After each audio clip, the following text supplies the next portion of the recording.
and welcome to the very first episode of TEDxIIT Gandhinagar podcast in collaboration with MAPRC.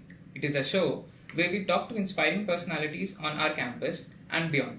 Today, it's me, Parag, and Shri, and we are joined very first guest on our show.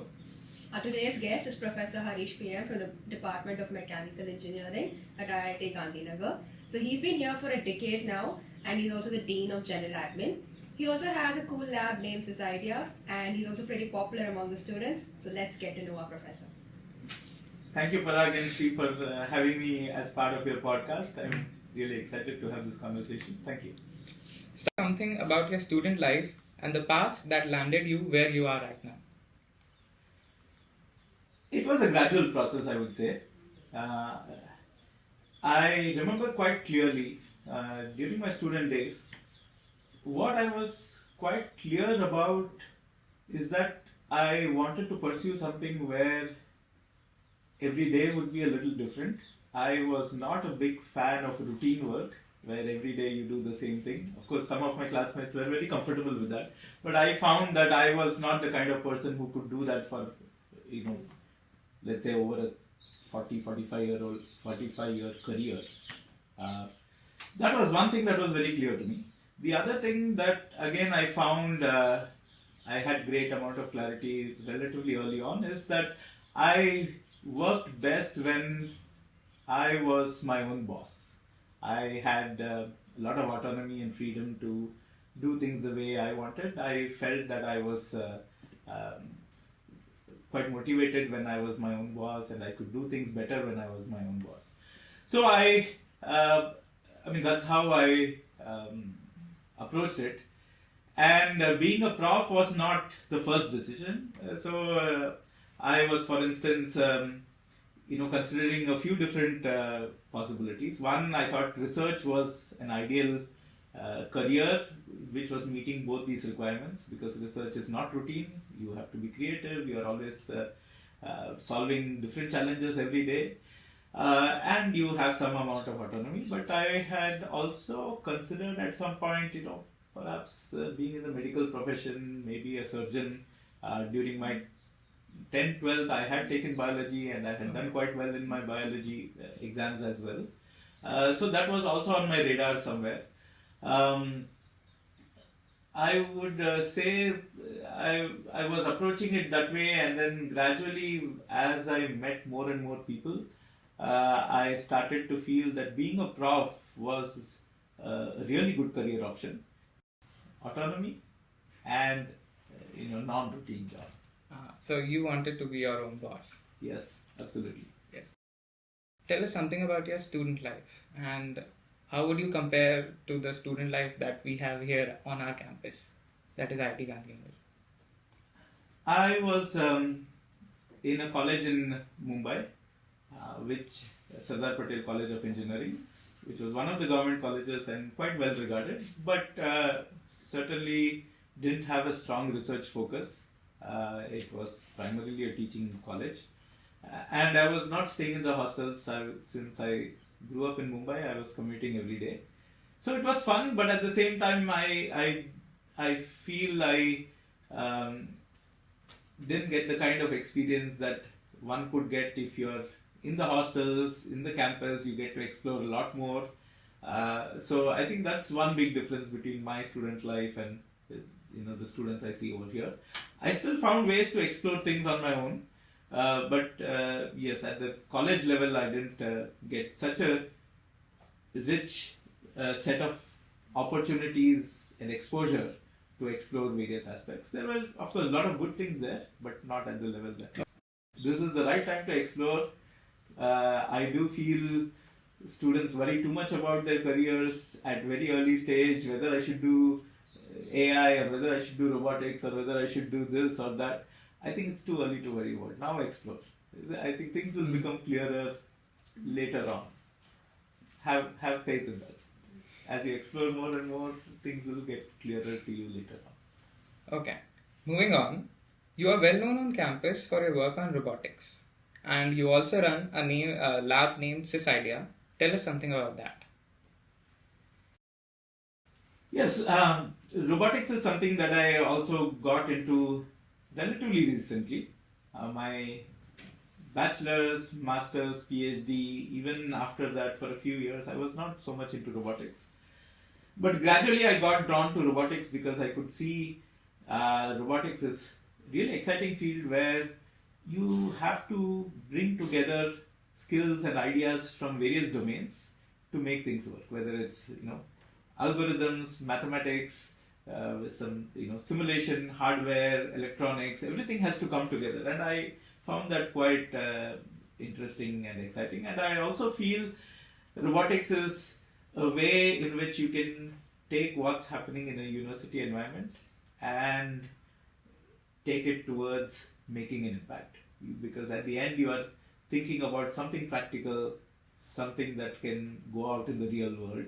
So that way I feel robotics is an excellent field for somebody like me, but also for students, because they get to see a lot of different things, how they come together and how it can actually impact society.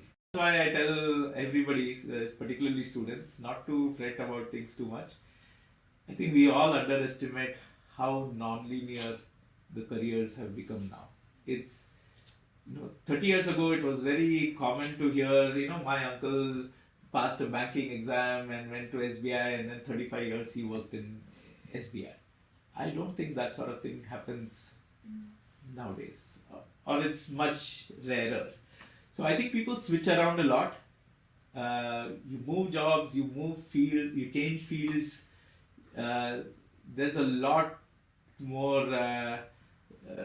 So even there are a lot of live examples if you talk to your own seniors. So right now in our lab, by the way, it was called SysIDEA lab, but now we have changed it. It's called IIT Robotics lab. Okay. So we have in fact 2 of our own alumni who went out, did something else, and then came back, said, okay, now we want to switch something. One of them went to HPCL, was very lucrative job, but after 2-3 years he said, no, I want to do something else. This is not what I want to do. So came back, is doing robotics now, thinking of pursuing higher studies in robotics. So I think a lot of that happens. It's much more common than we realize at this stage. One step at a time. And the idea here is taking robotics hardware to the ecosystem so that others can build robots so much more easily. They don't have to spend a lot of time developing their own reinventing the wheel over and over again, or also looking for imports and things like that.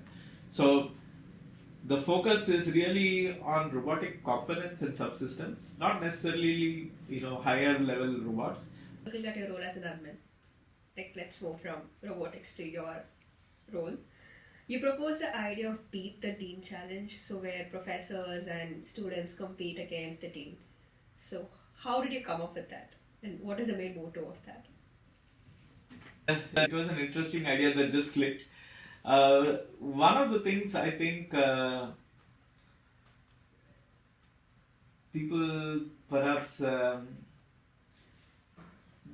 don't realize immediately is many times when you see a good idea, it's on the base of 100 ideas out of which 99 failed and this one idea clicked. Right? So you are constantly trying new things. You say, okay, this makes sense, let's try it, this makes sense.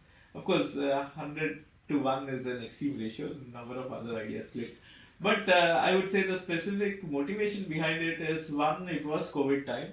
And we were, I was thinking, what are things that students can do outdoors without, exposing themselves easily. So sport is obviously one area, and then I thought running was a particularly easy sport to do without exposing yourself. It's not a contact sport. You are not in close vicinity with others. Even if you're running together, it's still okay. So that was one aspect. The other aspect, I felt is again the same thing about people not realizing their potential. I thought most people think 5K is too long to run. I cannot run it, but I wanted to see if I can again create opportunities where people can discover that okay, I can run. It's not that difficult and it's fun. So running, when I started, I thought, why would I ever run? It's like doing the same thing for half an hour, one step after the other. It must be so boring. But when I tried it a few times, I really felt, there is a meditative aspect to it. Your mind clears. You feel refreshed mentally. Also, it's not just the dry exercise, but it's therapeutic. It's almost like a meditation. So I felt it was very helpful, especially when you're anxious, when you're stressed, or when you are bored. So that was one side of the things. Then the other side, I felt, if I just ask people to say, "Oh, go play more sport," right? Or if I give instructions, or if I push it in any other way, it will not stick. I thought, okay, let's again create a challenge out of it. A lot of our students are challenge driven, right? Some are goal driven, some are challenge driven. So which is good. As long as you realize that about yourself, so that you can set up your goals like that. So a lot of our students are challenge driven, and I thought, okay, maybe then a challenge like this is perhaps the right way to encourage enough people. And I'm sure I was sure a whole bunch of students will be able to beat me, but I felt it would be good. They will go with a different swag after that. It's like, oh, I beat the dean. They can brag about it to everybody. That will give a sense of pride. Maybe some of them will then pursue that later on. I was also expecting that a bunch of students who thought they would beat me easily will not be able to beat me. But I thought, okay, then they know they should. It's an opportunity to learn how to pick up yourself after an embarrassment. It's like, I thought I will beat the dean, but I could not. Okay, let me figure out how I can do that better next time. So yeah, that was the whole thinking. It just clicked. It's just an idea that one day it's like, okay, let's do it. Now that we have an idea about you as a professor and also robotics, let's say TEDxIIT Gandhinagar is going to host a TEDx speaker based on robotics. What will your expectation be from that speaker? One of the most important and the highest priority requirement in my mind for any talk like that would be to inspire the audience, inspire a wider set of people. I feel the audience, if there was a feeling among the audience that could have been me, I could have gone through that journey. It started from humble beginnings, but gradually I was, not I, but the speaker was able to get to a certain level where they could do something extraordinary, even though the process was relatively, small steps at a time. I have a small set of rapid fire questions for you. You have to answer them as briefly as possible. Okay. Are you ready? I will try. Okay. First, favorite sport? Swimming? Okay. Second, favorite language? None. I'm poor at all languages. Okay. Talking about movies, Iron Man or Rajnikant's robot? Iron Man? Lagrangian mechanics or Newtonian mechanics? Newtonian mechanics? Going for easy. It's so foundational. You can find Newtonian mechanics everywhere. Okay. Bit cocky. This podcast versus other podcasts. This podcast, but I will wait to see how it comes out before I bubble on it. But now I'm placing trust in you that you will do a decent job, that I can say this podcast.